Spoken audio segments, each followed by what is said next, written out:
বৈষম্যবিরোধী ছাত্র আন্দোলনের ব্যানারে এই আন্দোলন গণবিস্ফোরণের রূপ নেয়, গণ অভ্যুত্থানের রূপ নেয় এবং স্বৈরাচারী ফ্যাসিবাদী সরকারের পতন ঘটায়। এবং এই পতন ঘটাতে ক্রিয়ানকের ভূমিকায় পালন করেছিল আবু সাঈদের মৃত্যু।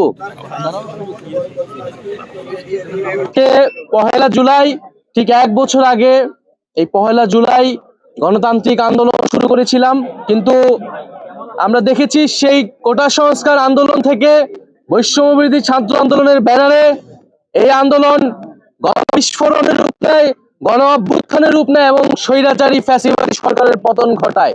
এবং এই পতন ঘটাতে ক্রিয়ানকের ভূমিকায় পালন করেছিল আবু সাঈদের মৃত্যু।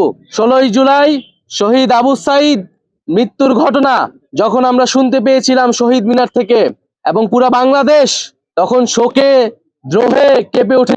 কিন্তু যে একটা নতুন দেশ গড়ার জন্য যে উদ্যম দরকার, এখন যেই আমাদের গঠনের জন্য, রাষ্ট্র গঠনের জন্য আমাদের কাজ করা দরকার, সেই রাষ্ট্র গঠনের জন্যই আমরা মূলত এই জুলাই পদযাত্রা, যেখানে আমরা সারা বাংলাদেশের মানুষের সাথে, 64 জেলার মানুষের সাথে আমরা কথা বলবো, আমরা তাদের কথা শুনবো। আবু সাঈদরা যে কারণে মারা গিয়েছিল সেই স্বপ্ন, সেই আকাঙ্ক্ষা আমরা তাদের কাছে তুলে ধরবো। বাংলাদেশের মানুষ আবু সাঈদ, ওয়াসিম, মুগ্ধ সহ সকল শহীদদের এবং আহত যোদ্ধাদের শ্রদ্ধার সাথে স্মরণ করবে। আবু সাঈদ সহ সকল শহীদদের, আহতদের স্মরণ করছি। এবং আমাদের যেই দাবি ছিল যে বিচার, সংস্কার এবং নতুন সংবিধান, সেই 3টি দাবি আমি আজকে আবু সাঈদের কবর থেকে পুনর্ব্যক্ত করছি। যে একটি নতুন বাংলাদেশ গড়তে হলে আমাদের অবশ্যই বিচার, সংস্কার এবং গণপরিষদ নির্বাচনের মাধ্যমে নতুন সংবিধানের দিকে যেতে হবে।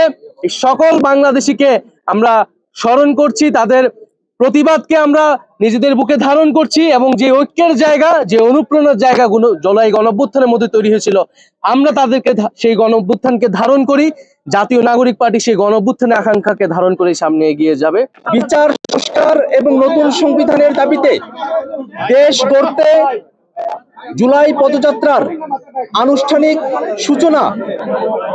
জুলাইয়ের প্রথম শহীদ বীর যোদ্ধা শহীদ আবু সাঈদের কবর জিয়ারতের মধ্য দিয়ে রংপুরের পীরগঞ্জ হতে আমরা শুরু করছি।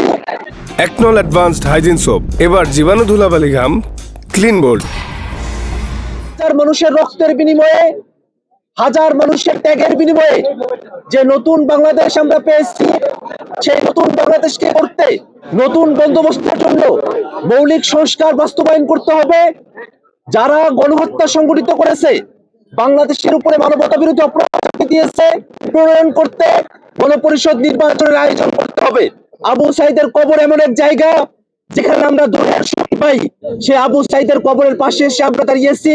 আবু সাঈদের কবরের পাশে থেকে তার কবরের মাটি ছুঁয়ে আমরা আজকে শপথ করছি, যতদিন পর্যন্ত না নতুন বন্দোবস্তের ভিত্তিতে, মৌলিক সংস্কারের ভিত্তিতে নতুন বাংলাদেশ গঠিত হবে, বৈষম্য বিরোধী বাংলাদেশ গঠিত হবে, ততক্ষণ পর্যন্ত জাতীয় নাগরিক পার্টি এনসিপির এই সংগ্রাম অব্যাহত থাকবে।